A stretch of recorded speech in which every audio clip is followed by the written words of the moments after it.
So, papaawit ka na. So, antayin lang po muna natin yung ano. As the deer. Joy of my desire. Ayan. So, yung kundi na lang gayawan natin. Joy of my desire. Ayan. So, nasabi nga po, diba, every time. Ayan, alam ko naman po na ano. So, masaya po ng bawat isa. Ayan. Dahil, ramdam na lang daw ang presensya na wala na spirito. Ayan, sa lugar na to. Ayan, grabe yung power pala talaga pag na-acknowledge natin si Holy Spirit sa kalagitnaan natin. Ayan, alam ko po na marami pang gagawin si Lord. Ayan, hanggang alam tayo dito, alas 5. Alam ko, alas 5 ata tayo dito. Ayan, alam ko, naniwala ako na yung nararanasan natin ngayon, kayo pang gawin ni Lord na doble. Ayan. At alam ko po na ano, yung bawat isa sa atin dito, ayan, gusto natin yung presensya ni Lord. So, antayin lang po muna natin yung ano, Joy of my desire.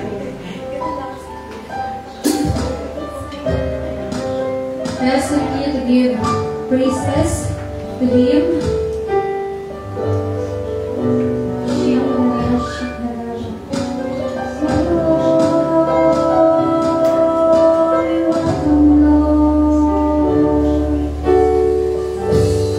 Joy of my desire,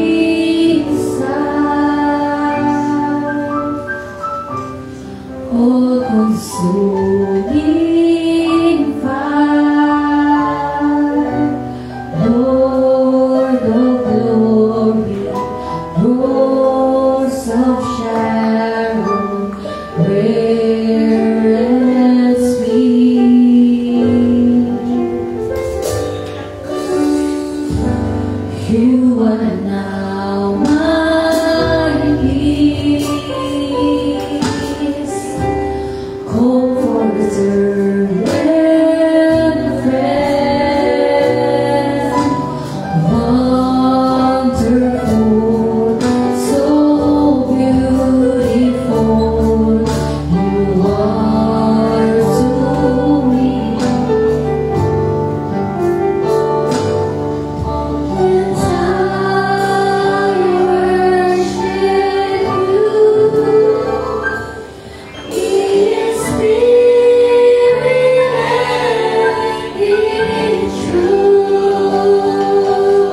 cleansing, di ba? Pag yung bawat isa po, ayan, na pupuli po sa Panginoon. Ayan, so yung topic po na to, ayan, so habang, ang hirap po palang gumawa ng topic pag pinapakinggan siya habang nagsasalita, kasi parang di ba sasabayan mo siya magsulat. So, ang challenging pala nito. Kaya, naiintindihan ko na yung mga taong nauna, yung mga nauna, kasi sinasabi niya ni Karen na, ang hirap na mga ilalagay. Kasi nga, yung topic talaga ni Apostle Joshua Selman ay talaga siya, parang prayer, tapos kanta, tapos message, prayer, kanta. So, ayun, so mahirap. Kahit gusto mo ilagay lahat, pero hindi mo siya makapture talaga.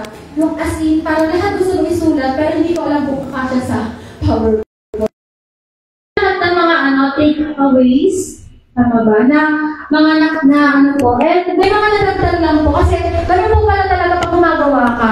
Parang may mga nililigaw din si Lord habang pinapakinggan ko yung message na to. Ayan, so, ayan, ang topic po natin sa gabi nito ay pursuing power without understanding is extremely dangerous. Ayan, nahirapan ko basahin lagi yan. Ayan, yung topic na yan. Ayan, so next po. Ayan, sabi ko dito, have you ever poured your heart out in prayer, asking God for something you've yearned for deeply and for so long, only to find yourself still waiting even now? Ayan, sabi ko, di ba, may mga times sa buhay natin, kahit ako po personally, may mga prayers pa po ako na, ang tagal-tagal ko na pinag-pray kay Lord, pero hindi pa din dumadating. Ayan, so alamin po natin, bakit kaya hindi pa dumadating yung mga prayers na inaas natin kay Lord? Ayan, so next po, ayan, tayo daw po, minsan nag-pray daw po tayo ng deliverance. Ayan, so sa mga deliverance, or minsan daw po, nag-pray po tayo ng blessings, di ba? Magkaroon ng bahay, kotse, magkaroon ng opportunity sa ibang bansa, o kaya naman magkaroon ng magandang buhay, ayan, kaya financial security, magandang nag-pray tayo ng magandang kalusugan, ayan, o kaya naman daw, nag-pray po tayo ng anointing, di ba? Na, Lord, sana anoint mo kami, di ba? Para every time na nag-pray namin yung mga tao, ayan, nasa nila yung presensya mo. Kaya Lord, nagpipray kami Lord ng power. Ayan, yung power na every time na inaano namin, nagpipray namin yung mga tao, nakakaranas sila ng kagalingan. Ayan, pero po, sabi na po, people ask, ayan, for double portion, but they don't understand the weight that comes with it. Ayan, so minsan nga may mga prayers tayo na, Lord, sana, ganito, Lord, mo ako. Di ba katulad si Elisha, di ba? O si Elijah, di ba? Nagpipray sila na grabe yung, pinagpipray natin yung katulad ng naranasan nila yung double portion. Pero yung question po dito, alam po ba natin kung gaano kabigat yung mga pinagpipray natin? Kasi minsan, di ba po, tayo mga tao, sabi nga, di ba, pag magpipray daw tayo kay Lord, minsan daw maging careful din po tayo sa mga inaas natin sa Kanya. Kasi minsan, bakit pinag-pray natin, pag dumating, hindi natin kaya. Kung baka ma-overwhelm tayo, ma-burnout tayo. Minsan din pinag-pray tayo, Lord, bakit gano'n wala akong ginagawang paglilingkod sa'yo? Pero nung nagkaroon ka na pagkakataon na maglingkod, bigla ka napagod. O kaya naman, Lord, gusto ko umawit sa'yo. Binigyan ka na pagkakataon dito umawit, parang sa part mo, ano ba yan? Lagi na lang ako ina-assign dito. Diba? Minsan may mga ganun daw po tayo. Kaya siguro may mga prayers ay hindi pa talaga sinasagot ni Lord kasi nakita niya na hindi pa talaga tayo prepared. So kaya po yung topic natin is pursuing power without understanding is sobrang dangerous daw po. Kasi kung yung ina-ask ko, hanggang hindi natin naiintindihan yung ina-ask natin kay Lord, it's either mapupulfill yung destiny natin, yung calling natin sa pinag-pray natin, or it's either yung tao ma-experience niyang ng distraction dahil hindi niya kinaya yung inas niya kay Lord. Ayan. So next po, the power of the anointing is often revealed when Satan attacks, sending spirit to turn a person into a victim of their own calling. Ayan. So tayo pala, minsan, sa calling natin, dito pala tayo ina-attack ni Lord. Ayan, so may mga times, diba, like pansinin natin, may mga kilala tayo, mga greatest na mga preachers, diba? Pero ano nangyari, diba? Nagkaroon sila ng mga scandal. Bakit? Kasi, yung doon sa mismong calling nila, pwede pala silang atakihin ng kaaway. So, kaya dapat maging careful din po tayo. Next po is power without understanding leads to pride. Bako, yan, dito po. Leads to pride, manipulation, immaturity, and even demonic deception. Ayan, sabi po, true spiritual authority in the kingdom is not just about power. It is about alignment with God's will, character development, and servanthood. Ayan, so minsan po, sabi daw po, pag hindi daw po natin naiintindihan, kaya di ba may mga tao tayo nakilala na pag hindi sila prepared doon sa binigay ni Lord sa kanila na power or na kakayahan na magpagaling, magpalayas naman sa mga espiritu, possible daw po, pag hindi daw na-handle ng isang tao yung gift na binigay sa kanya ni Lord, magkakaroon siya ng pride or it's either gagamitin niya lang to para sa own interest niya. Kaya di ba kaya may mga tao na parang magaling, may mga tao ang galing magpagaling. May mga nagpapagaling sila. Pero yung question is, di ba, yung mga faith healer na tinatawag, na akala mo pumupunta ka doon sa lugar na yon, di ba, pinag-pray nila yung mga tao, ganun gumagaling daw, ganun. O kaya yung mga mahuhula, di ba? Kaya nilang hulaan yung future, di ba? Pero, ang question then is, di ba, pwede nilang gamitin yun sa mga self-interest nila or own benefits nila. Ayan, next po.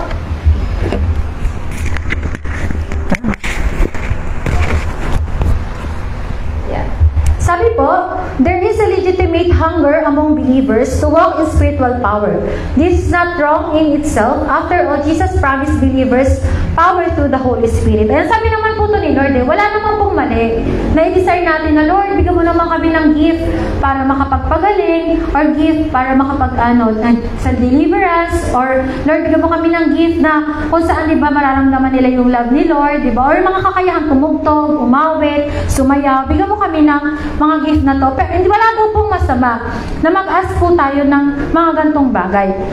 Kasi sinabi naman po, di ba, sa Acts 1:8 na, but you will receive power when the Holy Spirit comes on you, and you will be my witnesses in Jerusalem, in all Judea, Samaria, and to the ends of the earth. Kasi promise naman siya ni Lord na di ba, bibigyan na tayo ng power, which is si Holy Spirit, di ba? Na si Holy Spirit, pag dumating siya sa mga buhay natin, di ba, kaya natin lahat, wasakin lahat ng gawa ng kaaway, di ba? Binigyan na tayo ng authority, di ba, na talunin yung kaaway, magpagaling, magpalayas sa masamang espiritu, di ba? Kaya, makikita natin dito na si Lord mismo, binigyan na tayo ng power, di ba, dito sa mundo. Bakit daw sobrang dangerous na magkaroon ng power without understanding? Ayun, una po is nagkakaroon tayo ng spiritual pride. So, power without understanding leads to pride. Ayan, so alam naman po natin, kilala natin si Lucifer, di ba po? Si Lucifer, meron siyang power, di ba? Binigyan siya ni Lord, isa sa pinakamagandang anghel, di ba? Nandun siya sa throne room ng Panginoon. Napakalapit niya sa Panginoon. Pero, nung hindi niya kinaya yung power na meron siya, nag-lead siya sa pride. At itong pride na to, ito yung nag-start kung bakit siya bumaba, nilagay siya ni Lord dito sa lupa. Bakit siya pinarusahan ng Panginoon? Kaya, pag aspire po tayo ng power, kahit sa mga di ba po, sabi nga, kahit sa music team, di ba, sobrang delikado na pag isang musicians or isang worship servants o sa lahat ng gumaganap or mga tumatayo sa harapan, sobrang nakakatakot daw pag ang isang tao nagkaroon na siya ng pride. Bakit daw po? Kasi, pakiramdam mo, pag may pride ka na, magaling na ako. Hindi ko na kailangan gumawa ng chords kasi kaya kong tumugtog kahit nakapikit ako. Grabe, ang galing nun. Amazing. O kaya naman, kaya ko na mag-preach kahit wala akong kopya. Or minsan, di ba, di na tayo nagre-rely sa banal na spirito. Nagre-rely na tayo sa mga talento or kakayahan na meron tayo. Pero ayun nga, di ba, huwag tayo maging katulad, di ba, ni Lucifer na dahil sa pride, di ba, dahil akala niya siya na yung best. Siya na pinakamaganda, di ba? Kaya niya nang palitan yung Panginoon sa trono, di ba? Ano ginawa niya, di ba? Nagkaroon siya ng rebellion. Dahil sobrang pakiramdam niya, ako ang best of the best, di ba? Wala makakatalo, wala makakahigit. Ayan. Pero alam niyo po, isa sa mga dapat pong matutunan ng bawat isa na ang totoo daw po, na tao na na-experience niya yung power ni Lord, hindi daw para magkaroon siya ng pride sa puso niya, kundi para mas lalo siya maging humble. At mas matutunan niya na mag-rely sa katotohanan through the Word of God. Kasi po, ayun po yung yung nagagawa ng power ni Holy Spirit. Hindi po pwede na maging prideful ka. Mas malalaman mo na hindi ka karapat-dapat sa power na pinagkaloob niya sa'yo o sa gift na pinagkaloob niya sa'yo. Minsan na one time nag-usap kami ni Melay. Sabi ko, Melay, bakit kaya ganun, no? Ito, aminado po kami. Aminin namin, hindi sa mga times na nag-worship servant kami, hindi po lahat, hindi po everyday, laging happy season. Hindi po everyday na okay kami. Pero sabi ko, Melay, na-realize ko minsan, hindi naman to, gagawin yung gagawin yung lisensya, di ba? Para, sabi ko, Melay, no, minsan pinapahiya tayo ng Panginoon. Kasi yung times na mga hindi tayo okay, doon minsan nararanasan natin yung kumikilos si Lord sa mga buhay natin. Kasi doon natin napapatunayan na hindi pala namin own effort yung kailangan namin gawin para kumilos si Holy Spirit. Kundi, si Holy Spirit mismo, na pag nakita niya na hindi mo kaya sa sarili mong way, doon siya kikilos. Kasi nag-humble ka sa harapan niya. Ayan, so next po, ayan, witchcraft and manipulation. Yan, sabi po dito, ayan, without a renewed mind, power is easily abused. People may begin to manipulate others emotionally or spiritually using their gifts to control outcomes rather than to submit to God's will. Ayan, so nakita po na, sabi po dito, di ba? Sabi po ni Apostle Salesman, dami niya. Dami na ni Apostle Salesman, Sorry po, Apostle Joshua. Mali ko po ang iyong pagsabi sa inyong pangalan. Sorry po. Shucks, nagkata na si Mami. Mamaya, discuss natin yung sales. Hindi, joke lang. Ayan, sabi po ni Apostle Salesman, ayan, sabi po dito, yung spirit daw po, pwede daw po siya mag-operate even sa church daw po. Ayan, so napansin nyo, di ba, minsan, malalaman mo na, hindi sa Lord yung power na yon. Pag nagbibigay daw po siya ng yung nakukonfuse ka sa mga bagay-bagay. Or, alala ko one time gano'n na parang, minsan nagugulo yung emosyon mo, o kaya naman minsan yung will mo, biglang hindi na fulfilled, gano'n. Kasi, may nagsabi lang sa'yo na, oy, ganyan. Okay naman po yun. Naniniwala naman tayo talaga sa mga prophetic message. Pero sabi nga ni Pastora Ruth, diba, dapat balance pa din tayo. Dapat, align pa din siya sa Word of God. Kasi hindi naman lahat ng prophets ng message ni Lord, di ba? Yung mga prophetic message is galing talaga minsan sa di ba? Minsan ginugulo lang. Kasi may mga nagpapanggap na mahirap daw na mag-declare ka sa isang tao ng isang prophetic message na na hindi mo alam kung kaninong boses. Kasi dapat marunong ka daw mag-distinguish kung boses ba yan ni Lord or boses ng kaaway. Kasi di ba, may mga tao nga na bakit nagkaroon ng mga kulto na church? Kasi may nag-appear sa kanila na angel, di ba? Akala nila, inutusan na yun ni Lord para ganito, ito yung tuturo mo, di ba? Ito ang katuruan na ibibigay ko ito yung ituturo mo sa mga tao, ito yung church na itatayo mo. Akala nila, si Lord na yun, na nag-uusap sa kanila. Pero, yung pala, ginagawa ng kaaway yun para magulo or malito yung mga tao. Di ba? Hindi nila ma-fulfilled. Di ba? Yung totoo talaga na katotohanan. Di ba? Na si Jesus lang, si Lord lang. Di ba? Yung Diyos. Ayan. Marami na kasing ngayon di ba? Lumitaw na iba't ibang churches na mga nagpapanggap na anak sila ng Diyos, gano'n, or sugo sila ng Diyos. Ayan. Pero, yung mga tao na yon, di ba? Nililid lang nila yung mga tao, di ba, para mapalayo sa Panginoon. Kaya sila yung mga nagkaroon ng mga spiritual blindness, di ba? Hindi na nila makita yung katotohanan kasi nakinig na lang sila doon sa sinasabi ng tao rather than na mag-stick doon sa salita ng Panginoon. Yun na naman yung S, nainis na naman ako. Holy Spirit, tanggalin mo yung S masyado sa buhay ko. Masyado na yung S, Holy Spirit. Tamang Holy Spirit, tamang S lang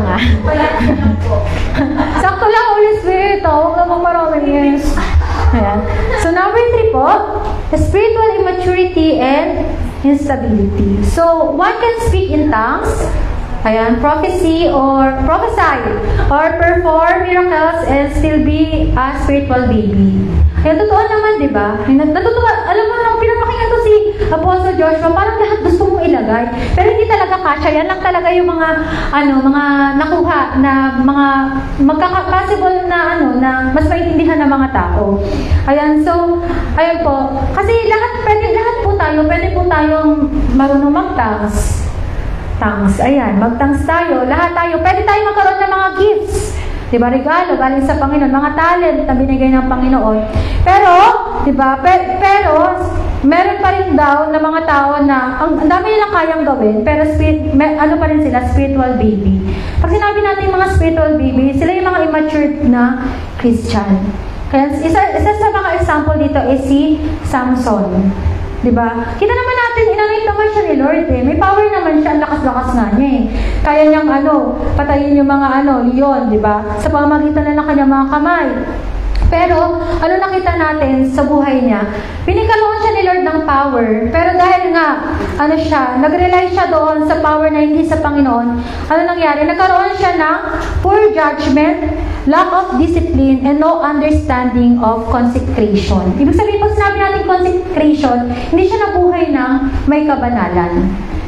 Kasi di ba nakita naman natin sa buhay ni Samson, di ba, na dahil lang sa isang babae, nawala yung power na meron siya, di ba? Samson, anong sikreto mo? Anong sikreto mo? Sabihin mo sa akin. Nasa buhok ko. Nasa buhok ang sikreto ng aking lakas. Siguro konting hawak lang ni Delilah doon kaya, Samson, no? Samson, di ba? Kaya, wag kayo masyado, mga girls, wag kayo masyado magpapahawak sa mga boys. Ayan, lalo na kung may mga karelasyon kayo. Ayan. Mga girls, huwag magpapahawak sa mga boys. Ayaw nga, boys. Pati girls, tirut. Boys, at the back. At boys, na nanonood ng live. Huwag kayong papahawak sa mga babae. Dahil may kuryente daw pag naghawakan ka. Manghihina ka. Tingnan mo, si Samson, nanghihina, hinawakan lang ni Delilah. Anong sikreto mo? Nasa buhok ko.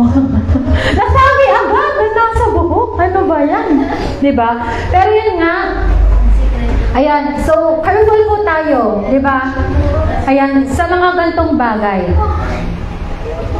Na iwasan daw po natin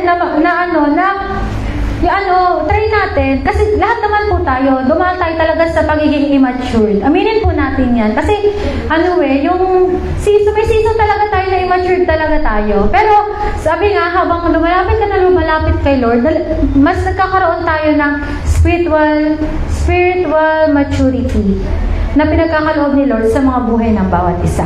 Number 4 po, ayan, easily deceived. Ayan. Those who chase after power without discernment often fall prey to demonic deception. And so, mahalaga po talaga na malaman natin kung yung sinasabi ba ng isang taong to ay totoo or hindi. Ayan, kasi minsan, di ba nga, ay mahalaga nga daw na pag may nagkwento sa'yo, magkaroon ka daw ng discernment kung naninira lang ba to o totoo to. Kasi may mga tao na ang galing talagang gumawa ng kwento, mapapaniwala ka talaga. Pero pag may spirit of discernment, di ba, yung gift ni Lord sa buhay ng mga Kristiyano, libre naman po ito at inaas po ito. Ayan. Mali-discern mo kung totoo yung sinasabi niya or hindi. Alam mo kung galing yan kay Lord o galing yan sa kaaway, di ba? Alam mo kung may lang siya, may interest lang siya kaya sinasabi niya yon o hindi. Alam mo kung niloloko ka lang niya o hindi, di ba? So, sobrang powerful. Mahalaga daw po, lalo na sa mga pastors and leaders, na magkaroon po tayo ng spirit of discernment. Kasi nalalaman mo kung yung totoo talaga. Ayan, next po. Ayan, so when we start to walk with God, that's when we begin to learn His teachings. Having a deeper relationship with God, the revelation of His power comes through our experience with Him. Ayan, so God will introduce unique rules based on the vulnerabilities in your life, rules that apply only to you. Ayan, sabi po dito, di ba, may isang sample po doon si Apostle Joshua. Sabi niya, si Lord daw, meron daw si Lord na bawat isa na binigyan ka lang niya ng hangganan. Halimbawa, halimbawa si Ate Maika, sabi ni Lord, Maika, ito, 4 na kotse lang yung meron ka dapat. Hindi ka na pwedeng lumagpas sa 4 na kotse. 4 na kotse lang dapat ang meron ka. Pag lumagpas ka sa 5 kotse, ibenta mo yung isa. O kaya naman, halimbawa, si Kuya Zach, isang iPhone 16 Pro Max lang yung pwede sa'yo. Hindi pwedeng magdalawa ka. Kumbaga si Lord daw, binibigyan niya po tayo ng ng linya lang sa buhay ng bawat isa. Kasi pag nakita niya sumobra ka, possible maging distraction siya ng isang tao. Bakit daw? Pansinin niyo, yung mga tao, pag bumibili sila ng isang bag, sa susunod gusto nila maraming bag na. Tapos hanggang sa yung kwarto nila, puro bag. Tapos pag may lalabas, gusto ko ng bag ulit na bago. Kumbaga yung mga tao, mas nagpo-focus sila sa mga material na bagay rather than doon sa mga spiritual things. Kaya si Lord, minsan, may binibigay lang sa atin si Lord na sapat lang sa atin. Lord, payamanin mo. Pero payamanin mo pa rin kami, Lord, ay sapat lang sa atin. Pero bakit daw? Kasi nakikita ni Lord na ito pa lang yung pwede sa'yo. Pero sooner or later, habang piniprepare ka niya, magugulat ka, palaki na ng palaki yung binibigay niya sa'yo. Diba? Magsa-start una. Like, example, si Mela. Example ko si Mela, ya. Napang-boyfriend si Mela kasi distraction. Oo. Kasi baka, hindi daw siya makapag-ipag pa rin. Depende sa tao din. Depende sa tao. Ayan. For example, like si Melay, nag-start ka, di ba, sa pagiging siya. Ako, halimbawa kami ni Melay, nag-start kami nila ate niya, nag-start kami sa pagiging documentation assistant. Tapos, doon lang, naging faithful lang kayo doon sa ginagawa niyo. Magugulat ka, mapopromote ka ng ilang years. Iba na yung position mo, next level na. Kumbaga si Lord po, dahan-dahan din siya. Kahit sa pagpapala po, dahan-dahan po siya, hindi po siya bigla-bigla. Bakit to? Kasi pag binigay sa'yo ni Lord ng isang biglaan yung blessing, baka malunod po yung tao. Hindi niya malaman kung ano yung gagawin niya sa mga blessings niya. Now to the point na bakit may mga tao na dati ang anointed nila mag-preach, pero na nakapera sila, naisip na lang nila, puro business, di ba? Magparami ng pera. Kaya si Lord, may binibigay lang siya sa bawat isa na hangganan na ito muna. Nakikita niya kasi yung capacity pa ng bawat isa. Or even baka yung character natin or attitude natin towards sa isang bagay or blessing, di ba? Hindi pa ganon kasapat para hindi pa tayo ganun ka-ready para tanggapin yung blessing. Kung baka hinahanda pa ni Lord yung mga puso natin para matanggap natin yun. Next po. So, how can we have power with understanding? Sabi daw po, we must go to the school of the Spirit. Ayan. So, sobrang halaga po na pumunta po tayo sa School of the Spirit. Nung pinakinggan ko po si Apostle John, sabi ko, Joshua pala, Apostle John na tuloy. Nalulutang na tuloy. Si Apostle Joshua, na-amaze ako sa buhay niya. Sabi ko, Lord, anong sikreto niya? Anong sikreto niya kung bakit ganun siya magturo na habang naririnig mo siya, pati luha mo pumapatak eh. Gumaganon ka habang sinusulat mo yung message. Kasi pala, sabi ni Apostle Joshua, hindi na daw po siya naniniwala sa mga nakikita niya in terms of physical. Yung mga physical na bagay, pag nakamulat daw siya, hindi na daw siya naniniwala doon. Mas naniniwala daw siya sa spiritual realm na nakikita niya rather than sa mga physical na bagay. Bakit po? Kasi sa physical, di ba, madali lang naman dayain. Halimbawa, madali lang na pakita na okay ka, mag-worship ka lang dyan o sa gitna, taas-taas ka lang ng kamay. Akala nila ang puspus ka talaga, pero pag sa bahay nyo, hindi ka pala nagbabasa ng Bible, hindi ka pala nagpipray, di ba? O kaya naman, ang galing na, naglilingkod ka dito kay Lord, pero pag nasa school ka, ibang tao ka pala, yung mga ganun. Or sa ibang tao ka pala, pag sa bahay, ibang tao ka sa school, ibang tao ka din sa church, di ba? So, madali lang daw po magpanggap. Pero, di ba, yung mga tao na nakikita nila yung spiritual realm, sila daw yung mga tao na hindi daw silang madaling madaya. Kasi bakit? Kailangan kailangan daw po, yung bawat isa sa atin, especially po, tayo mga Kristiyano, dapat daw po lagi tayo naka-enroll sa School of the Spirit. Mas ano po tayo, mas nagre-rely daw po tayo sa tulong daw po ng banal na Espiritu.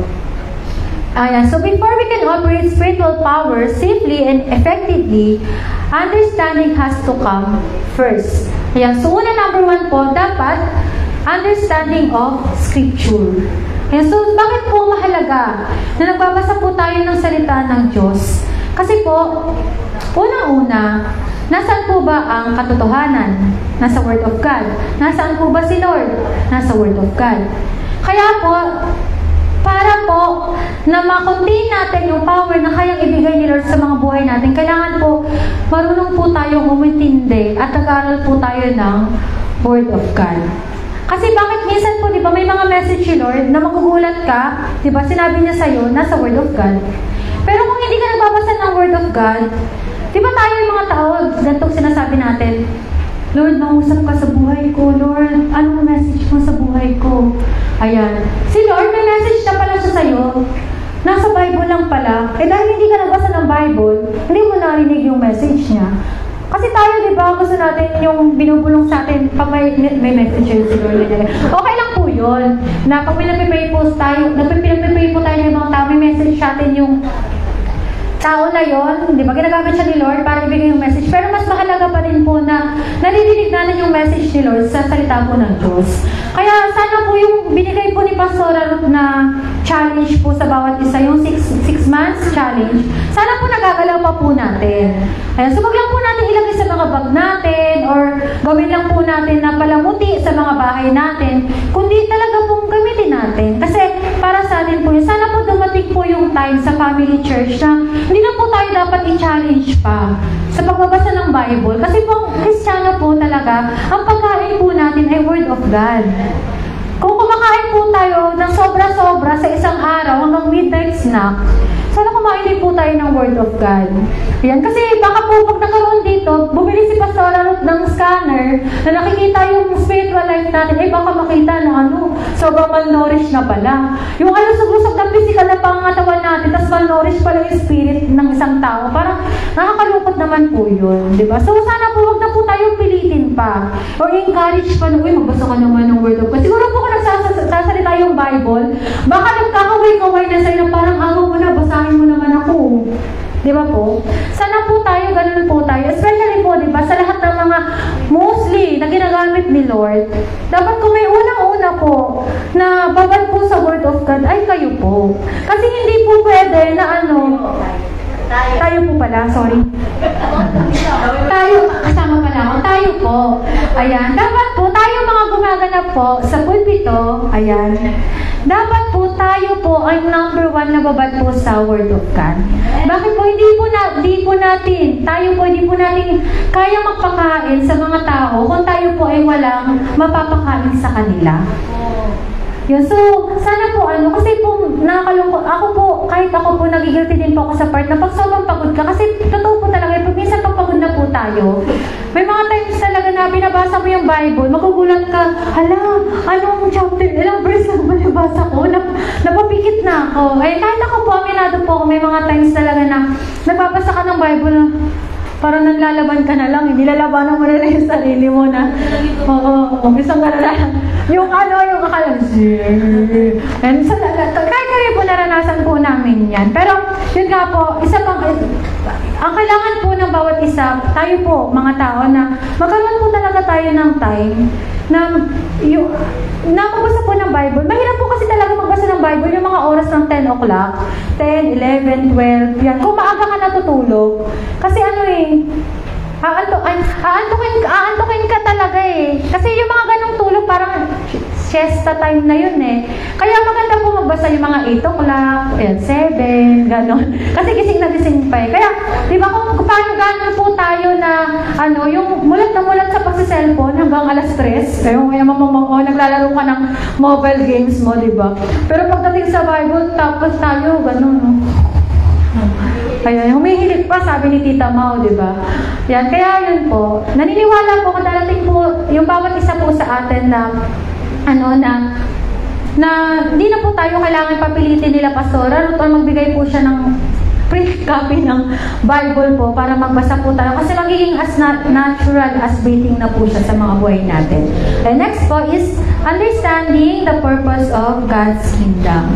So power is not for personal gratification. It is given to fulfill God's agenda. So, ang una pong tanong is, para saan po ba yung power? Bakit ka nag-ask ng power? Ba't ka nag-ask kay Lord na, Lord, bigyan mo ko ng healing power. Ang tanong po, para saan mo gagamitin? Dapat alam po natin yung ina-ask natin. Bakit natin ina-ask kay Lord? Bakit kailangan natin? Ayan, kasi po, di ba, kayo nag-ask tayo ng magpagaling, Lord, gusto namin mapagaling yung mga tao, ma-deliver yung mga oppressed, makapanalo kami ng mga kaluluwa, or ma-establish, Lord, yung kingdom mo dito. So, number one po, pag nag-ask po tayo ng power kay Lord, dapat alam po natin bakit po tayo nag-ask. Hindi lang po, dapat po wag lang po sa sarili nating interest na, Lord, gusto ko mapagaling ng mga tao para, after nito, magbibigay sila sa akin ng pera. Kasi napagaling ko sila, di ba? Hindi po gano'n. So, dapat alam po natin yung reason ba't po tayo humingi ng power po kay Lord. Next po, and understanding through mentorship. So, mahalaga po pala na nakikinig po tayo sa mga spiritual leader po natin. And kasi po, minsan may mga times sa buhay natin na ginagamit sila ni Lord para turuan tayo, para mas mag-matured po tayo. Or minsan, di ba, bakit yung isang tao ang galing niya sa gantong bagay? Kasi, may nagturo sa kanya. Or possible, di ba, meron nag-encourage sa kanya na gawin yung bagay na yon, di ba? Sabi po dito, submitting to spiritual authority helps believers avoid mistakes and gain wisdom. Ayan. No one becomes powerful alone. Ayan. So, even Jesus submitted to John the Baptist before the beginning of his public ministry. Ayan. So, imagine niyo po si Jesus nga po, di ba? Diyos na siya. Pero, di ba, para ma-fulfill yung calling niya, kailangan niya pa rin magpa-water baptize kay John the Baptist. So tayo po din, mahalaga po na meron po tayo mga spiritual leader. May mga ating kuya po tayo na nag-guide po sa atin. Pag may mga nangyari po sa buhay natin, wag po natin isekreto. If may mga pinagtatagumpayan tayo, pinagdadaanan, ayan, especially po, di ba, sa mga kabataan po natin dyan, di ba, pag kailangan nyo ng ate, ang dami pong ate, ayan, lapit lang po kayo sa kanila, ayan, mag-ask po kayo ng help, di ba, like, kung gusto nyo ng mga, ayan, actually, mahalaga po talaga na may leader po kayo. Kasi ang hirap, pag wala po ang isang tao, wala po siyang leader, para po siyang naliligaw na tupa, na walang nag-guide sa kanya. Hindi niya alam kung saan siya pupunta. So, mag-submit po tayo sa mga mas matataas po sa atin, sa mga pastors, leaders, mag-submit po tayo. Kasi, malaking bagay po iyon, na ma-fulfill po yung mga calling natin, dahil nagsasabit po tayo sa kanila. Next po. Ayan. So, sorry po, hindi po kasi ako nailagay. Ayan, yung number 4, ayan, sorry po, 5 po kasi yan. So, number 4 po is understanding of process and timing. So, may mga times po sa mga buhay natin na may mga seasons lang po or training po tayong ginagawa po si Lord sa mga buhay ng bawat isa. And so, before po tayo pagkatiwalaan ni Lord ng power, di ba, or nakakayahan or mga talento na meron tayo, ayan, kailangan po na mag-undergo po tayo ng training or pruning, di ba? Like sa mga tumutugtog. Di ba, hindi naman kayo agad-agad talaga na natuto na tumugtog. May someone na kahit pa paano nagturo sa inyo para tumugtog kayo. Or hindi naman po lahat na naging magaling kayo sa pagsasalita dito sa pulpito, hindi naman po agad-agad. May someone po sa inyo nagturo kung paano gawin yung outline na to. May nag-push sa inyo para gawin yung mga bagay na yun. So, si Lord po, sa bawat isa, wag po tayo magmadali sa season po ng bawat isa. Kasi meron po si Lord na timing and process. So, kung sa ngayon, di ba, umuupo ka lang muna dyan, okay lang po yan. Kasi lahat naman po dumaan sa ganyang bagay na nakaupo, tapos sa susunod, nag-a-usher na, sa susunod, nagwawalis-walis ka na, gano'n. Sa susunod, kumakanta ka na, tumutugtog ka na. So, Ayan. So, meron pong season yung bawat isa. Kaya huwag po tayo masyadong magmadali. Kasi po, si Lord, alam niya po yung, kailan po yung peak ng bawat isa. Pag sinabi po natin peak, yung yung pataas ka, ayan, alam po yun ni Lord kung kailan po yun. So, if nandyan ka pa po sa sitwasyon mo ngayon, okay lang po yan. Huwag po kayo magmadali. Kasi darating po yung time, magugulat kayo, diba, na sa susunod, makikita mo, magugulat ka na ang layo mo na pala. Ayan, pero malayo pa. Ayan, next po, number 5. Ayan, yung rule na banal na, yung fruit of the Spirit. So, sabi po, yung fruit of the Spirit, sila po yung pinaka-fundamental. Or sila po yung pinaka-guide po natin, diba, sa power na binibigay ni Lord. Kasi ginagawa po natin to na may love, joy, peace, diba, patience, kindness, diba. So, yung mahalaga po na, meron pa rin po, kung gaano kahalaga yung gifts of the Holy Spirit, diba, mahalaga din po na meron din po tayong fruit of the Spirit. So, dapat po balance. Hindi po laging puro gift lang, pero wala kang fruit. So, tulad nga na sinabi ni Pastor Vlad, diba, na dapat balance sila. Kasi, sabihin nga natin, diba, anointed and annoying, diba, na sabi nga, ang anointed ng taong to, pero yung mga tao naiinis sa kanya kasi hindi okay yung attitude, diba, paiba-iba, sabi nga, paiba-iba yung mood, diba, palaging galit. Sorry, palaging galit, gano'n. Ang sakit! Ang sakit kasi ako, yan eh. Palaging galit, diba, palaging naiinis, diba. Yun. So, sayang naman. Kasi kahit sabihin sobrang anointed mong tao, pero dahil hindi okay yung character mo, yung attitude mo, di ba? Lalayuan ka ng mga tao. So, mahalaga po, balance po sila. Kung maganda po na may mga gifts na binigay sa'yo si Lord, at the same time, may bunga ka. Kasi balance. Ang ganda nun. Di ba? Perfect yun. Perfect. Perfect talaga yon. Walang bahid. Ayan, pag nabalance mo yung dalawang yun, talagang mamahalin ka ng sambayanan. Mama Mary, no? Mama Mary talaga. Kasi, ayan, ang bait mo talaga tingnan. Ang bait talaga. Pag nabalance mo yan. Ayan. So, ayan, pag naniniwala naman po, kung lahat po tayo dito, hindi pa po tayo perfect, binabago pa rin po tayo ni Lord. Ayan. Through the power of the Holy Spirit, ayan, magiging tayo, kung ano yung gusto ni Lord sa mga buhay natin. So, sabi po, ayan, God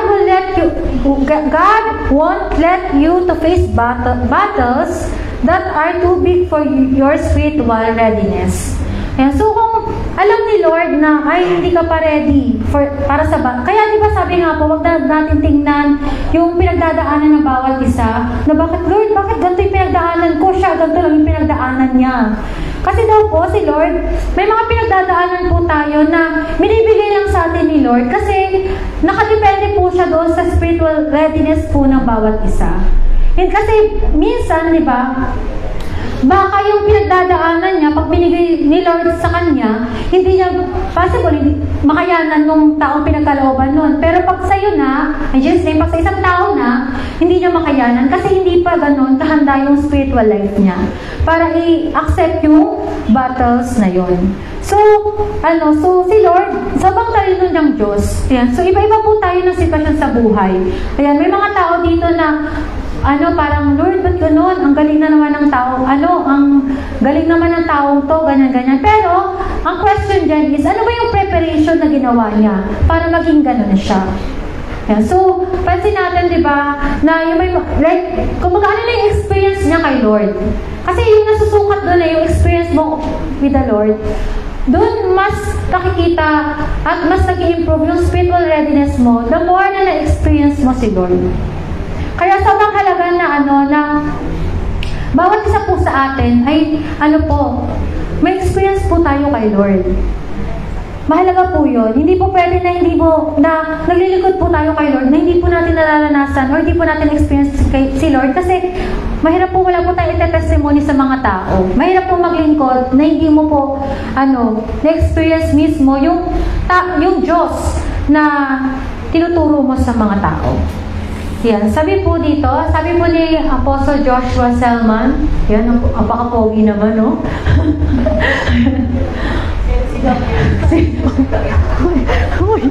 Uy! Rinig ka sa live! Don't chase power for the sake of power. Chase understanding and power will follow safely. And so, po natin hanapin yung power. Huwag na po tayo ay, tuloy, para tuloy tingin ko kaya. Joshua. Tad nyo kasi. In Jesus' name! In Jesus' name! Baka lagi na lang siya makita ako pag nakita ko. Uy, baka maano, yung friend natin dyan. Gagawin niyang wallpaper yan. Oo, hanggang wallpaper yan, ha? Hindi naman mangyayari. Yeah. Ayan, so muna natin habulin yung power, diba? Ayan, so, mas naisin daw po natin magkaroon ng understanding. Sabi po ni Joshua. Joshua. Ayan, and safety will follow. And next po, ayan, so meron daw pong dalawang training na pinagkakaloob daw po si Lord sa School of the Spirit.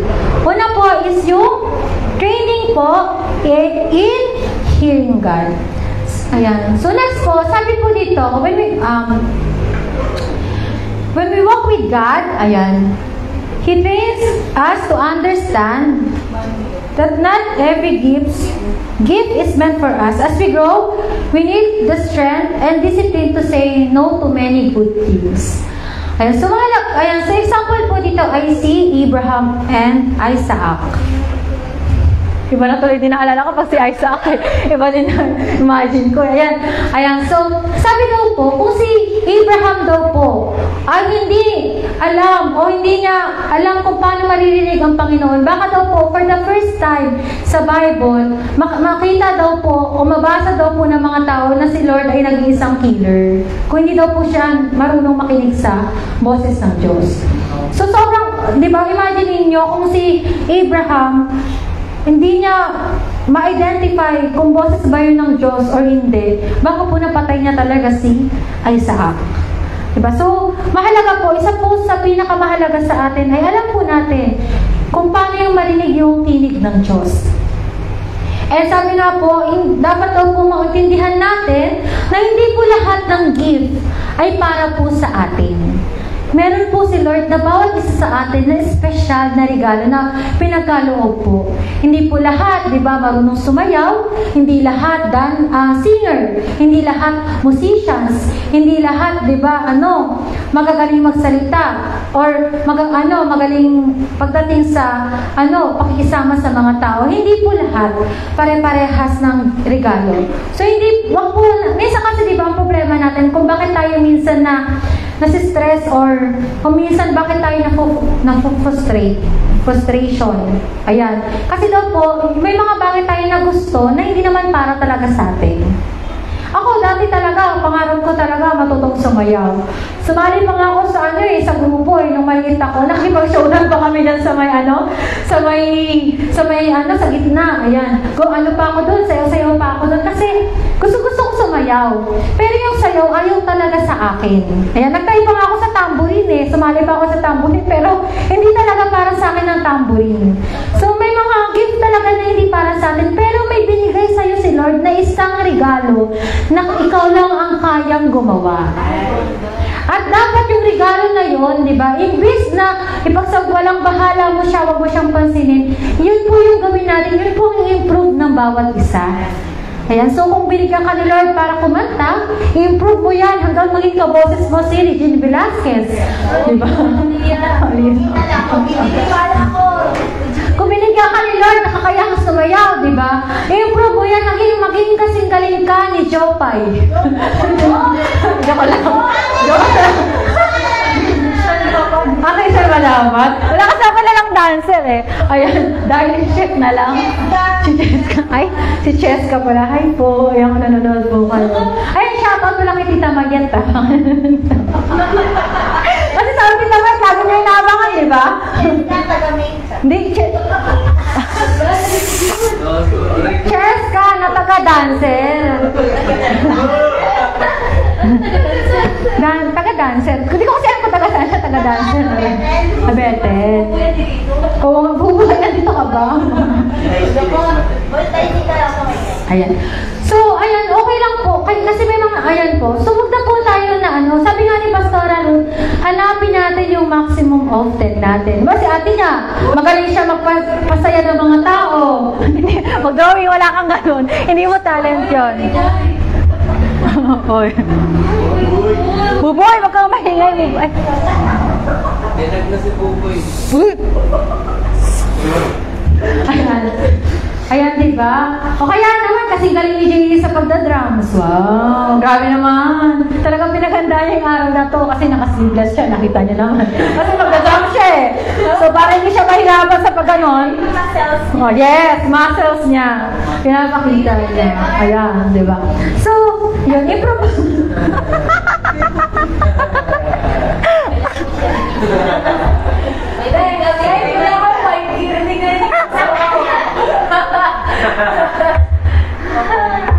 Quiet ka na.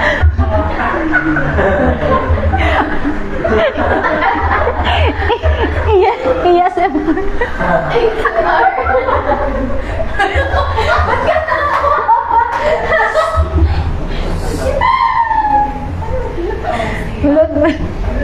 wala din ako tumigil sa pagtawa.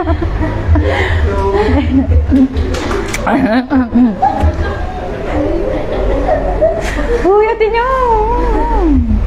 Next! Ayan. Pangalawa daw po is training in faith. Ayan. So, don't run away from God's training. Stay where He is building you. Ayan. So, isa po sa mga example po dito ay si James Gordon Lin.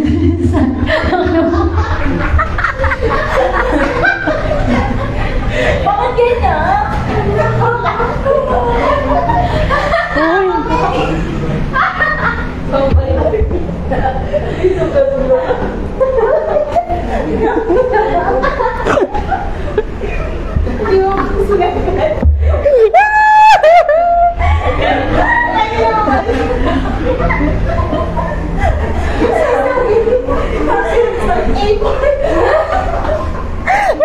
Ala, arayos ako to.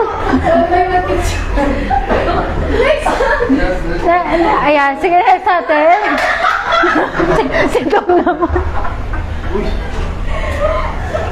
Uy, tanggalin nyo na to sa akin.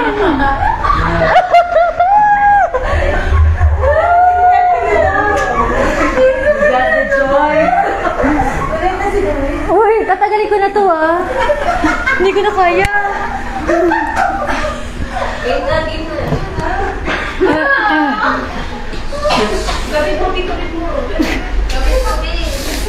Hindi ko na kaya eh. Ayan. So, siya po ay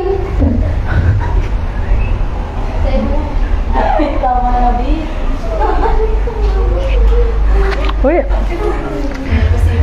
Okay, siya po ay founder of Christ for the Nation. Siya po ang spiritual father po ni Oral Roberts. Ayan, so grabe pala to.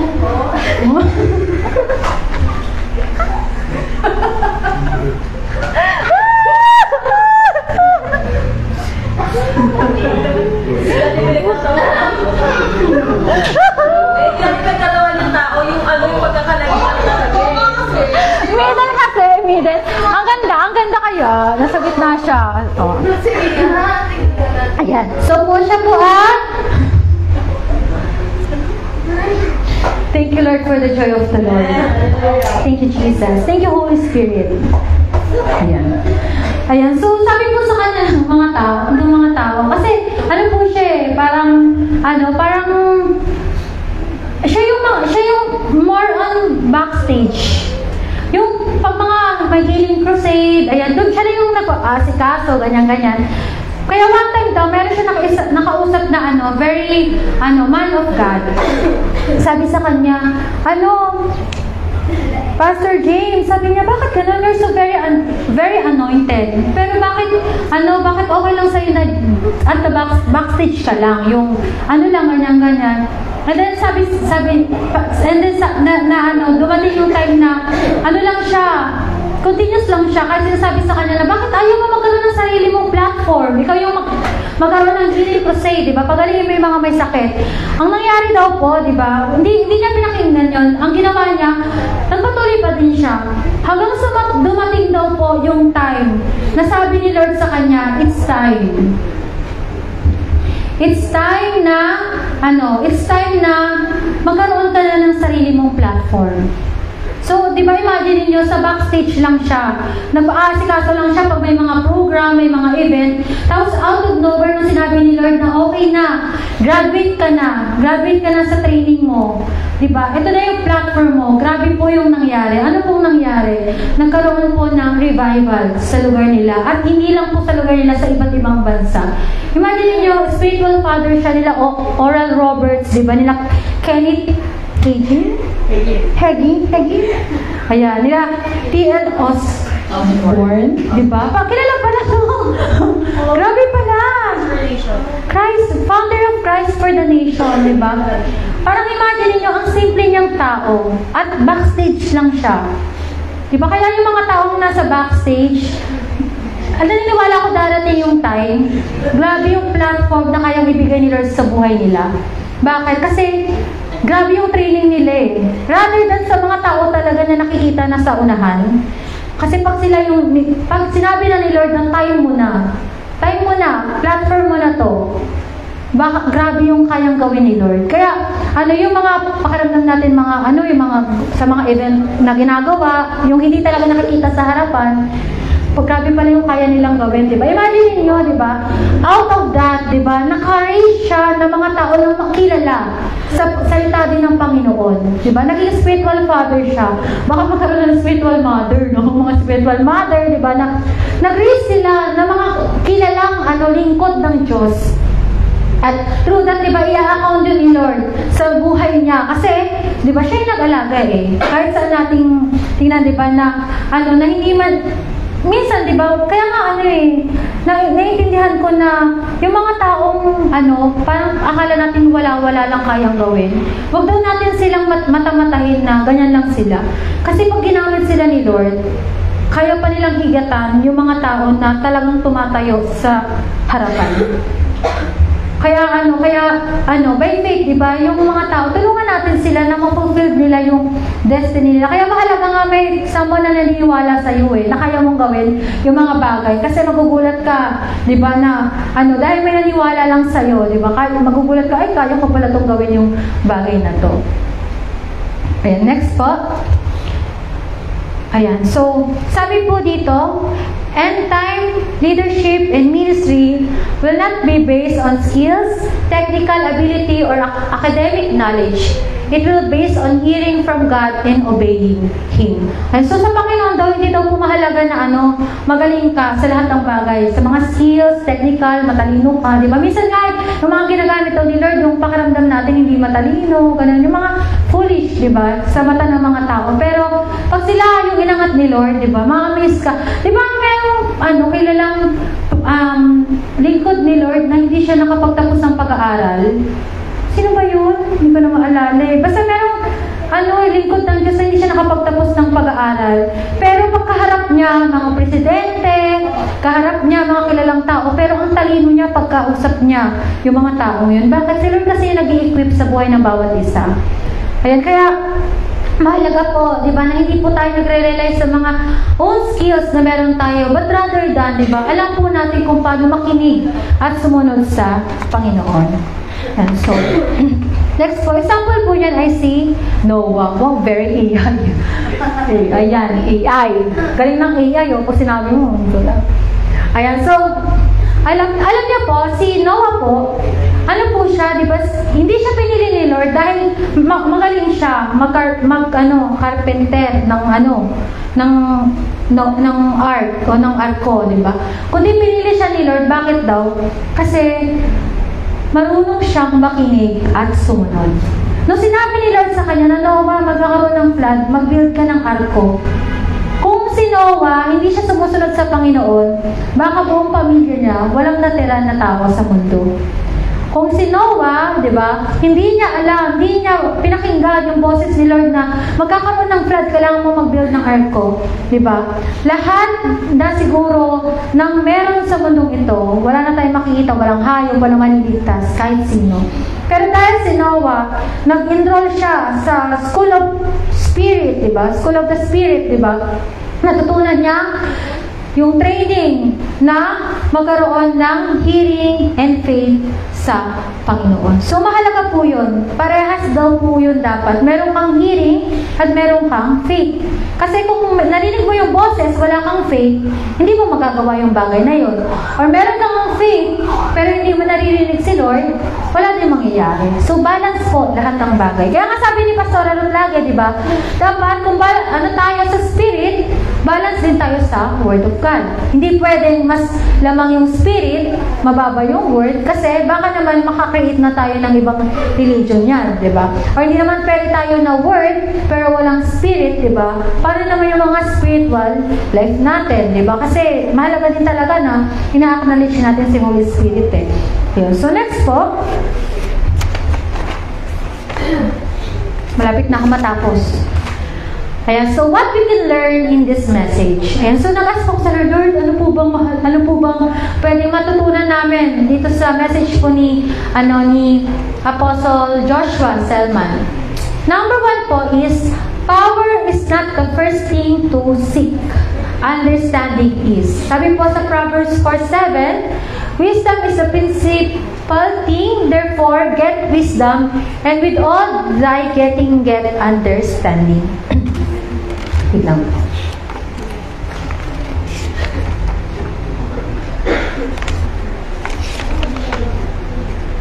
Nasa na ako? Wait lang.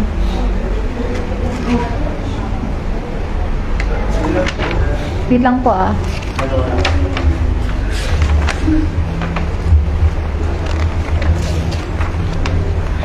Ayan. Ayan, sabi po, ayan, many believers chase after spiritual powers like miracles, prophecy, deliverance, without first understanding the principles na sakop nun. Kasi, di ba, dapat alam natin lang yung mga bagay. Dapat alam natin yung ginagawa natin or inaas natin kay Lord. And without understanding po, power becomes destructive, di ba? Kasi, pag hindi natin na-contain, alam niyo yung parang yung bilog na lalagyanan ng alak. Diba sa alak pala, hindi pwede na ilagay mo yung matagal na nalalagyanan, hindi mo pwedeng ilagay yung bagong alak. Kasi masisira yung alak. Or hindi mo naman pwedeng ilagay sa bago, sa bagong lalagayan, yung lumang alak, kasi mawawasak naman yung lagayan. So, dapat tayo yung mga tao, di ba? Rather than isik natin yung power, dapat maintindihan po muna natin yung kaakibat po nito. Hindi po tayo basta-basta na, kaya di ba may mga tao na dapat, like sino ba yung namatay dahil sa saka? Si Elijah po ba yun? Pero namatay. Kasi si Elijah, di ba, tinig po siya ng chariot. So, si Elijah po, di ba, nag-pray siya ng double portion ng anointing ni Elijah. Pero hindi po na-master. Sabi po, doon ko lang nalaman kay Apostle Joshua Selman na si Elijah pala, namatay siya dahil sa sakit. Dahil hindi niya na-master yung life in health. Sa sobrang din ng anointing nila sa buhay niya, hindi niya din kaya nga mahalaga, di ba po, meron tayong wisdom din na bakit kailangan magpahinga. Hindi, yung mga pastors, dapat may pahinga din talaga sila, may rest day po sila. Pag di ba, may mga, sa crusade, di ba, bakit may mga God's general na maagang umuwi kay Lord? Kasi, hindi nila na-master yung health nila na dapat, meron din pong pahinga yung bawat isa, kasi nasa physical body pa rin po tayo eh. Hindi po pwede na dahil nag-move po tayo kay Holy Spirit, hindi na po tayo kumakain, hindi na tayo natutulog, di ba? Talagang hindi po tatagal ang buhay ng isang tao kung hindi niya po iniingatan yung kalusugan niya. Ako po nung binasa ko, parang na-review din po ako. Kasi ako din po talaga, aminado po ako sa Panginoon na napabayaan ko din po talaga yung health ko. Na hindi ako kumakain, gano'n. Dati kasi nag-OT ako, para hindi ako makapag-OT. Hindi ako kumakain simula umagahan hanggang tanghalian. Ang kain ko noon pagkatapos na ng gawain namin sa church. Kasi sa part ko noon, ayoko mag-OT. Ganon. Pero nagagamitan mo pa rin ng wisdom kasi nasa ano pa rin tayo eh. Nasa mundo pa rin tayo. Ingatan pa rin po natin yung kalusugan natin. Sabi nga daw po, kung gusto mo pang mas lalo ka magamit ni Lord, ingatan mo daw yung katawan mo. Kasi yung katawan mo yung ginagamit ni Lord eh, para maglingkod. Kaya yung mga hindi kumakain dyan, kumain po tayo.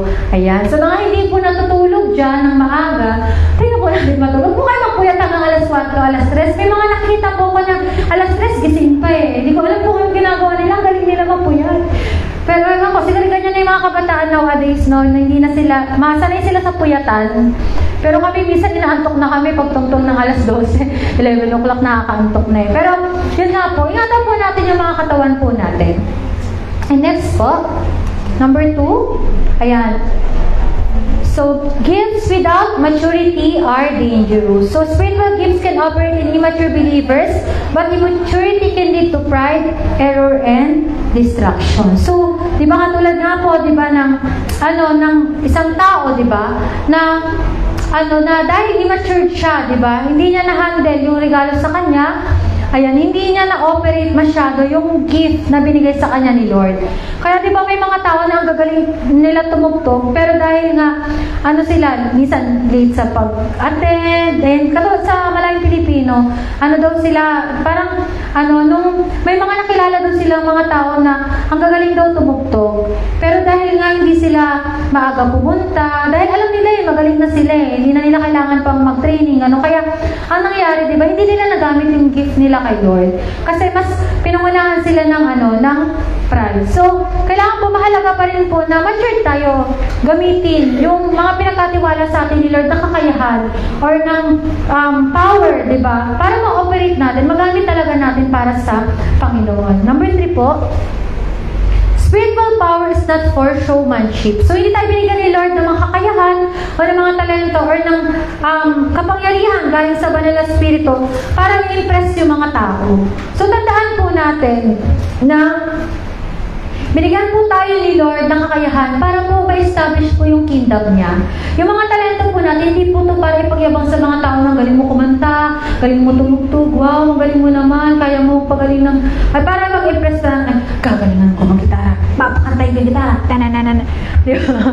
Ayan, para mapansin ako ng crush ko, di ba? Or, grabe, bibilit ako para marinig ako ng mga tao dun sa likod. Ayan, hindi po ganun yung gift na binigay sa atin ni Lord. Ayan, so, dapat po yung mga gift po natin, ayan, gamitin po natin talaga para sa Panginoon, hindi po para i-impress yung mga tao. Kasi alam niyo po kung bakit, pag na-impress niyo po ang Panginoon, yung mga tao may impress din po sa inyo. Unahin po muna natin ang Panginoon. Tayo po, unahin po natin si Lord. Bago po na, magpa-impress po tayo sa ibang tao. Kasi mahalaga naman si Lord yung napiplease, di ba? Kaysa sa Panginoon. Next po. Ayan. Character is more than important than charisma. Ano ba yung charisma? Charisma. Ayan. This is why God delays power sometimes. He is building character and foundation before giving visibility. Ayan. So, si Lord daw po. Ayan. Ayan. So, si Lord po, ayan. Mas mahalaga po sa kanya yung character rather than po yung, alin daw po, yung charisma. Kasi bakit po? Kasi yung mga tao, di ba, yung hindi naman nila tinitingnan kung maganda ka, pogi ka, di ba? Sabihin nga natin, ang ganda mo nga, pero ang pangit naman ang ugali mo, lalayuan ka ng mga tao. Kaya minsan, di ba, kahit hindi naman, basta yung tao, mabuti siya, lalapitan at lalapitan siya ng mga tao. Kasi yun yung tinitingnan nila yung character mo eh. Kaya nga, di ba, minsan nakakalungkot, di ba, na may mga tao na ang ganda-ganda niya, pero wala siyang kaibigan. Kasi, bakit? Kasi, masama yung ugali niya, di ba? Na pag nakatilikod yung isa, sinisiraan pala, ganun. Kaya, nawawala siya ng mga kaibigan. Pero, yun nga, mahalaga sa isang Kristiyano, di ba, na mahalaga na bibuild yung character natin. Diba, kung sabi nga kung gano'n natin pinapaganda yung mga mukha natin, di ba gusto natin nagme-makeup tayo, nag-aisa-isa sa salamin, tagal-tagal natin, di ba? Sana daw po maganda din daw po yung heart natin. Maganda yung mga puso natin. So Next po. So there's a process before power. So God doesn't release spiritual authority without a process of training or preparation. So yun po. Ayan, so mahalaga po, di ba, na may process po muna. Di ba? Kaya nga mahalaga na na nagpe-pray tayo, nagbabasa tayo ng Bible para kumbaga matanggap natin yung power galing kay Lord. Number 6, ayan. So power without submission, ayan. So, possible siya maging rebellion. So, mahalaga to. Kaya nga, di ba, ayan, mahalaga na yun. Papasakop tayo sa authority. Ayan, next po. Isa na lang po natin. Spiritual power must be governed by purpose. Ayan, purpose. Why do I want power? Ayan, so, yung pinakamahalaga. So, kingdom power must be used to glorify Jesus. Ayan, not so. So, why do I want power? So, dapat alam, yung inaas po natin kay Lord, alam po natin, may dahilan kung bakit. Next po is, ayan, so, avoid the trap of deception. So, mahalaga po, di ba, dito na we are grounded in the Word of God, para nang sa ganun, di ba, hindi tayo ma-deceive or madaya ng kaaway. Next po. Kaya, so, binilagay ko na po lahat ng mga sinabi ni Apostle Joshua doon sa preaching po niya. Yan yung mga mga sinabi niya. So, power is a dangerous gift when it rests in the hands of a person who has not met the God of the Bible. So, mahalaga po, nakilala po natin si Lord. Ayan, so, dahil, diba nga,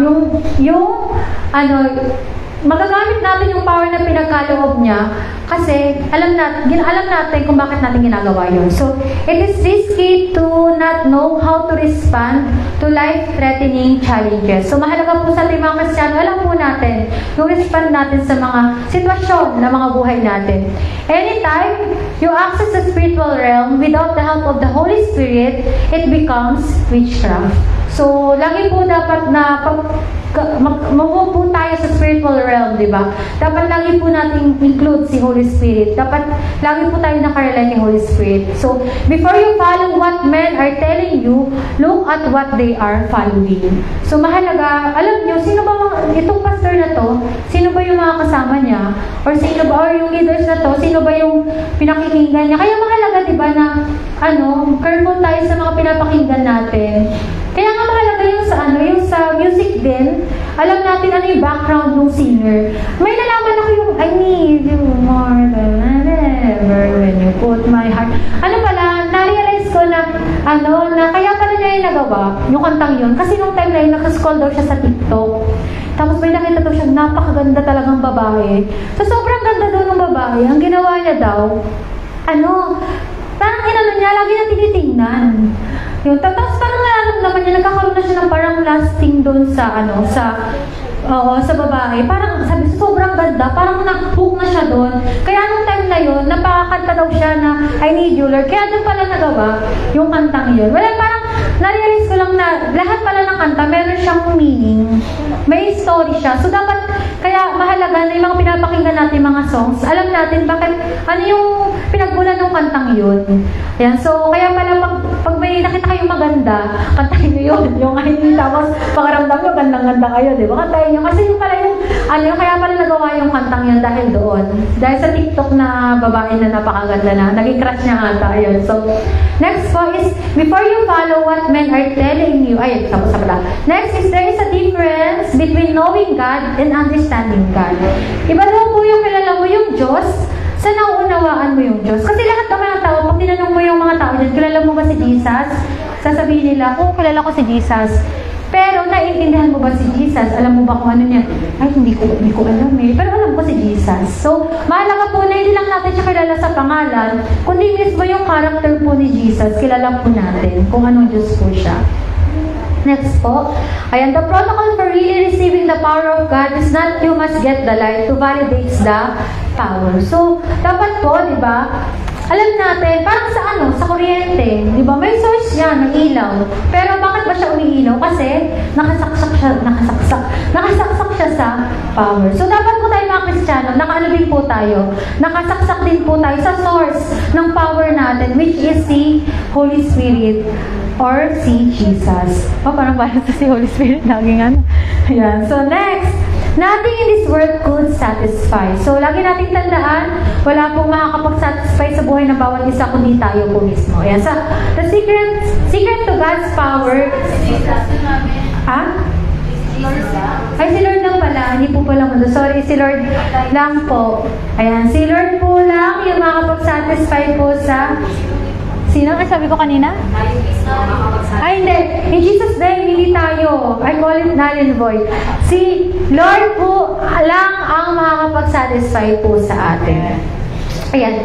The secret to God's power is then. So, God's anointing is too heavy to be carried by a living vessel. Ano po ibig sinasabi po dito ni Lord? Ibig sabihin po, hindi po ito yung physical death na tinatawag, kundi ikaw po mismo dahil mamatay ka sa sarili mo. Kasi once na na-receive mo yung anointing ni Lord, tapos punong-puno ka ng sarili mo, ang mangyayari is distraction talaga. Pero once, di ba, na, wala ka na parang namatay ka na sa sarili mo, di ba? So, pag namatay yung anointing ni Lord, kaya-kaya mo siyang bitbitin kasi hindi ka na punong-puno ng sarili mo. Mas gusto mo na lang gawin yung gustong ipagawa ni Lord sa buhay mo. And next po, dami pa ba yan? Yung conclusion. Conclusion na po ako. Ayan. Tinatawagan ko na po, baka may gusto ko tumagtog dito. Ayan, so conclusion na po tayo.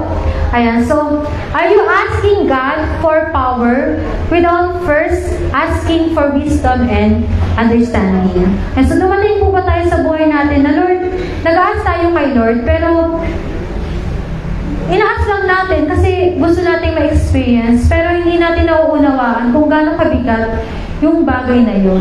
Actually po, yung topic po na to, medyo nahirapan po talaga ako ituro. Kasi, ang hirap na parang ang lalim niya na topic na parang paano mo ipapaunawa sa mga, parang kahit ako parang nag-aasa ako kay Lord na Lord, paano ko ba ipapaunawa or paano ko ba maunawaan din yung topic na to na okay lang naman magkaroon ng power pero kailangan magkaroon ka ng understanding sa power na pinagkakaloob ni Lord.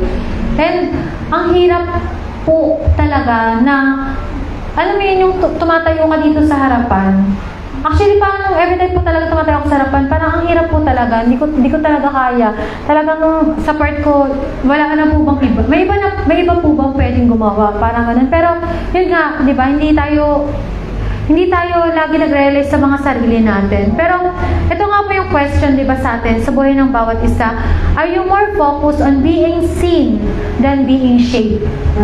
Parang gusto mo lang bang makita ng mga tao. Kaya mo ginagawa yung pag-awit, pagganta, or maglilingkod sa Panginoon. Kasi gusto mo lang makita ka ng mga tao. Rather than na ginagawa mo yun kasi gusto mo para sa Panginoon. Kaya yun nga po yung question sa gabi ito. Are you more focused on being seen than being shaped? Kasi di ba parang yung mga tao, laging gusto nila yung fame eh. Parang gusto mo nakikita ka ng mga tao, may ginagawa ka, ganun. Pero yung heaviness ba na before mo nagawa yung bagay na yan, ano yung behind the story na nangyari? Parang anong behind the story na pagtayo mo dito, pag-awit mo, pagtugtog mo, or sa mga pastors natin, ano yung, bago sila naging ganyan, di ba? Ano yung behind the story na naranasan nila para marating nila ngayon kung ano yung anong position meron sila ngayon. Next po is, will you allow God to train you in the school of the Spirit even when it's hidden and hard? And sabi po, sobrang hirap daw po na pumasok sa school of the Spirit kasi ito yung time na pag sinabi ni Lord na dyan ka lang, hindi ka pwedeng umalis dyan kasi binibuild pa kita, huwag kang aalis dyan. Pero kahit sa part mo ikaw, gusto mo lang umalis dyan, parang may gusto ka nang gawin sa Panginoon, pero sabi ni Lord, wait, hindi pa to yung time, hindi ka pa ready. Piniprepare pa lang kita dyan na, Lord, nagpe-prepare kami, Lord, ng sobrang laking church, yung kaya mag-park ng benting sasakyan. Lord, nag-ask kami, Lord, ng, mayroon kaming 10 aircon sa sobrang laki, or centralized na aircon. Pero bakit sinasabi sa atin ni Lord na, wait lang muna kayo. inahanda ko pa kayo para sa bagay na yan. Kasi baka pag binigay ko na yan sa inyo, hindi na kayo mas lalong lumapit sa akin kasi na-provide ko na lahat eh. Yung bagay available na, ganyan, may enough financial na tayo para supplyan. Bakit sinasabi sa atin, Lord, hindi, mag-wait ka muna, hindi pa yung time. Sabi nila yung School of the Spirit daw po, sobrang hard daw po ng training dito. Kasi hidden siya, hindi ka pa makikita ng mga tao. Ayan, hindi ka pa, yan, di ba parang pinag-pray natin na, Lord, sana dumating yung time, like sa pinantahan nating event na, Lord, magkaroon din kami ng ganong klaseng event. Pero baka sabi ni Lord, wait, hindi pa ngayon. Kasi, hindi pa kayo ready, pinaprepare ko pa lang kayo. Pero yun nga, sa lahat ng gusto natin ng power, o gusto natin ng mga malalaking bagay, or inaas natin kay Lord yung mga bagay na to. Pero yun nga, yung yung having a power without understanding. Sobrang delikado. Pero yung pinaka-message dito talaga, mahal ba natin yung Panginoon rather than sa kaya niyang ibigay sa atin? Kasi di ba minsan ang dali magmahal ng tao kasi may kaya siyang ibigay sa atin eh. Hanggang nararanasan natin yung mercy, yung love, yung mahal ka namin Lord dahil okay kami. Pero paano daw pag dumating yung yung time na walang-wala ka na, yung sa sitwasyon mo na, Lord, dito na lang na meron akong mahal mo pa rin daw ba yung Panginoon? Are you a lover of God? Mahal mo ba talaga yung Diyos? Parang pag humarap ka ba kay Lord, sasabihin sa atin ni Lord, uy, lover mo ko. Nakita ko mahal na mahal mo ko. Are we a lover of God? And next po, sabi, meron pa po ba? Before seeking power, ayan, we must first seek the one who gives the power. It's time to go back in the spiritual foundation. Let us return to our first love. Sabi daw po, if we want power, na katulad sa mga God's General or sa mga taon nakita natin sa event na grabe yung power na meron sila. Pero na-realize ko, like kay Apostle Joshua Selman, yung sabi ko, Lord, ano ba ang sekreto ng mga taong to? And then nung nagpipray ako parang naiyak ako bigla kasi sabi sa kanya, Lord, ang simple lang ng sekreto nila. Alam mo kung mahal nila ako. Sabi ko nga, Lord, sa lahat ng mga bagay na alam mo yun sa buhay ng tao, ang pinakasikreto lang pala talaga, mahalin lang natin yung Diyos. Sa lahat, sa mga talento na meron tayo, sa mga kaya na pinagkaloob sa atin, di ba? Mahalin lang natin yung Panginoon. And magugulat ka na habang mas minamahal mo si Lord araw-araw, magugulat ka na may mga kaya kang gawin na unti-unti, di ba, na dahil sa sobrang pagmamahal mo sa Kanya, kaya mong ipagkaloob sa mga tao. Yung kaya mo, dahil mahal mo si Lord, gusto mo magpagaling ng mga may sakit, dahil mahal mo si Lord, gusto mo ma-deliver yung mga tao sa sitwasyon nila, dahil mahal mo si Lord, gusto mong gawin yung bagay na to, dahil mahal mo si Lord, gusto mo yung mga tao maranasan din nila yung pagmamahal na meron siya. Yun pala yung sekreto, pagmamahal natin sa Panginoon. Kaya, ayun po, so, by faith, di ba po, before we seek the power, di ba, we must understand, di ba, na the very secret sa mga bagay na to is mahalin natin si Lord. Na wala man matira sa atin, di ba? Or wala man tayong kayang gawin. Sino nga, meron na di bang God's General na sabi na, Lord, wala akong talento wala akong kayang gawin sa'yo. Ang kaya ko lang gawin is mahalin ka. And through that time, sinabi niya sa Panginoon na kaya kitang mahalin. Yung ginawa sa kanya ng Panginoon, grabe. Grabe yung nagawa niya in the kingdom of God. Dahil ang sekreto niya, mahal na lang si Lord. Kaya kung gusto natin, di ba, maging magaling sa lahat ng bagay, or marating yung mga gusto nating marating sa buhay, mapupulod yung mga destiny natin, mahalin natin ang Panginoon. Yun lang, mahalin natin yung Panginoon. Then sabi ko nga sa Panginoon, Lord, sana dumating din ako sa time na masasabi ko, Lord, na Lord, meron lang talaga ako, minahal na kita. Kasi totoo, aminado naman tayo sa tayo sa buhay natin na minsan yung pagmamahal natin kay Lord, nafe-fade siya eh. Parang sa relasyon, di ba? May time na mahal mo siya, may time na hindi, di ba? May time na ayaw mo na, may time na gusto mo pa. Pero sabi ko nga, Lord, sana dumating ako or tayo, di ba, na masabi natin na, Lord, mahal kita. Ikaw lang yung mahal ko. Hindi sabi ko sa Lord, sana dumating din ako doon sa time na, Lord, mahal na mahal kita, ganun. Na to the point na kaya mong iwan lahat ng bagay kasi mahal mo yung Panginoon. Kaya ayan po, ayan, salamat po. Ayan, so,